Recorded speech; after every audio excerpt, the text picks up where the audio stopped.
Hello everyone. आज के इस वीडियो में हम लोग सेमेस्टर 4 का सब्जेक्ट है व्यावसायिक सांख्यिकी बिजनेस स्टैटिक्स का वेरी मोस्ट इंपॉर्टेंट क्वेश्चन को कवर करेंगे, जो कि एग्जाम पॉइंट ऑफ व्यू से बहुत ज़्यादा इंपॉर्टेंट है और ये एग्जाम में क्वेश्चन मैक्सिमम बार देखने को मिला है। तो चलिए स्टार्ट करते हैं आज के इस वीडियो को। प्रश्न है, सांख्यिकी की परिभाषा दे तथा इसके प्राकृतिक क्षेत्र एवं महत्व की व्याख्या करें।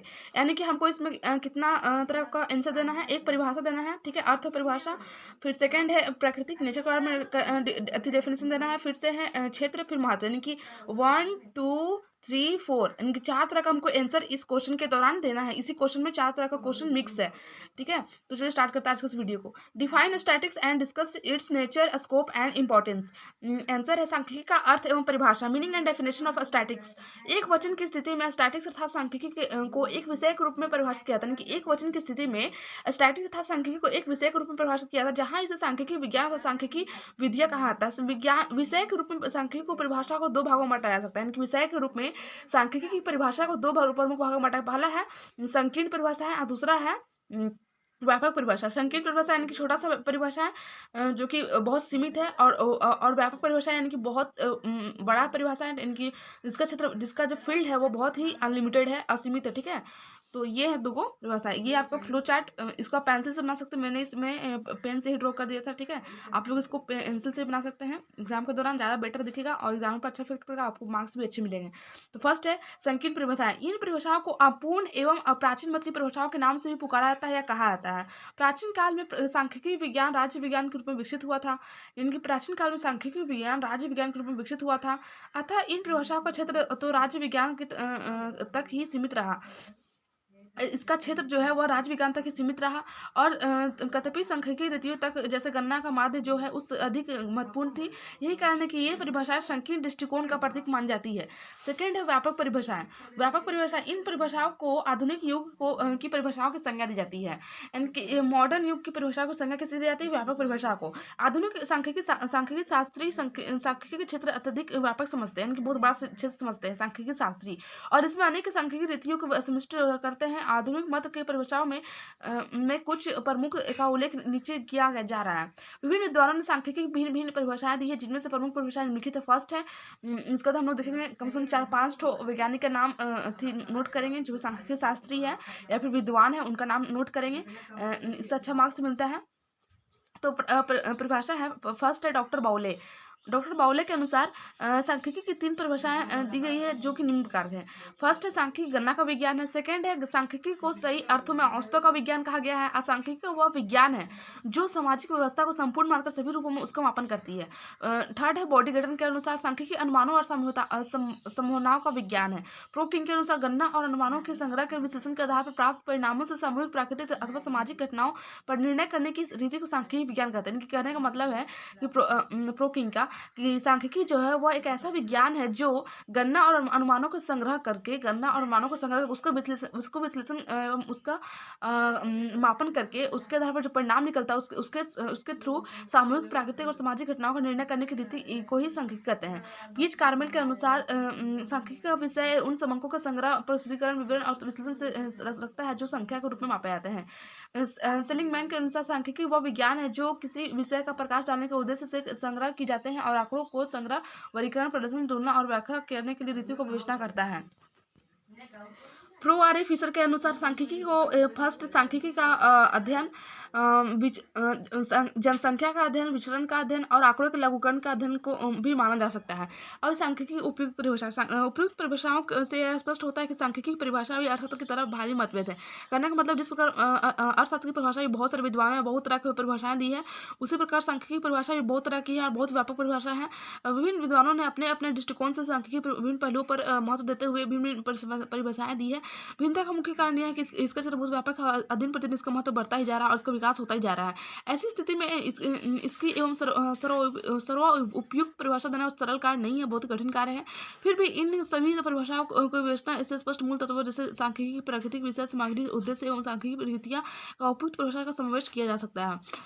सांख्यिकी की प्रकृति के अंतर्गत हम इस बात का अध्ययन करते हैं कि सांख्यिकी विज्ञान है तो कला। सांख्यिकी विज्ञान के रूप में विज्ञान किसी ज्ञान का क्रमबद्ध समूह है। यह कारण और परिणाम को विश्लेषण करता है तथा दोनों के संबंध को प्रकट करता है। इसमें सामीकरण और सूक्ष्मीकरण की विशेषताएं होती है। किसी ज्ञान की शाखा का विज्ञान तभी कहा सकता है जब उसमें निम्नलिखित 5 गुण हो। फर्स्ट है वह ज्ञान क्रमबद्ध समूह हो और उसकी रीतियां व्यवस्थित हो। सेकंड है उसके नियम अखंड, सर्वमान्य, व्यापक तथा सार्वभौम हो। थर्ड है वह कारण और प्रभाव के संबंधों को विश्लेषण करता हो। फोर है उसमें पूर्वानुमान की क्षमता हो। फाइव हुआ सदैव गतिशील हो। ये सब गुण सांख्यिकी में पाए जाते हैं और विज्ञान के रूप में ये विभिन्न सिद्धांतों तथा पद्धतियों का भंडार है।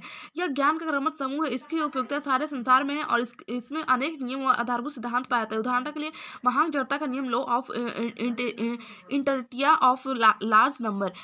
अन्य विज्ञानों की तरह इसके भी नियम बहुत व्यापक है और दिन प्रतिदिन इस विज्ञान की उपयोगिता विभिन्न क्षेत्रों में बढ़ती जा रही है। पूर्वानुमान सांख्यिकी रीतियों में से एक रीति है और इस रीति की सहायता से ही जनसंख्या, मूल्य आदि के बारे में पूर्वानुमान किए जाते हैं और ये निरंतर प्रगति के पथ पर अग्रसर है। और इस प्रकार यह स्पष्ट है कि विज्ञान सभी विशेषताएं सांख्यिकी विज्ञान है। अतः हम इस निष्कर्ष पर पहुंचते हैं कि सांख्यिकी विज्ञान कहना सर्वथा उचित है। उपयुक्त विवरण के विपरीत कुछ विद्वानों का कहना है कि सांख्यिकी विज्ञान नहीं, यह एक वैज्ञानिक विधि है। इन विद्वानों को क्रॉक्सटन और कॉर्डन नाम उल्लेखनीय है। मतलब क्रॉक्सटन और कॉर्डन को आप लोग ब्लैक पेन से मेंशन कीजिएगा एग्जाम के थ्रू, ताकि आप लोग को एग्जाम अच्छे मार्क्स मिल सके।